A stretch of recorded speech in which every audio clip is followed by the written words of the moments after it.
আমরা সবাই এখানে ডিউটি করি। খুব সুন্দর গাছ পার্কিংয়ে, পর্যটক এলাকায় সৌন্দর্য, খুব সুন্দর লাইটিং, খুব সুন্দর গাছ, যেটাকে নাকি জায়তুন গাছ বলে সেটা। এখানে প্রতি সন্ধ্যায় সব সৌদিরা এসে এখানে রেস্ট নেয়, বসে আড্ডা মারে, সময় কাটায়।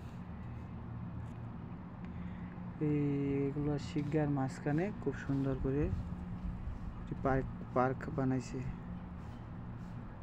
খুব সুন্দর গার্ডেন। সেই গার্ডেনে আমি জব করি।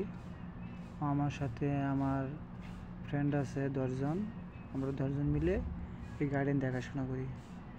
আপনাদের দয়ায় আমি খুব ভালো আছি। আপনারা দোয়া করবেন যাতে ভালো থাকতে পারি।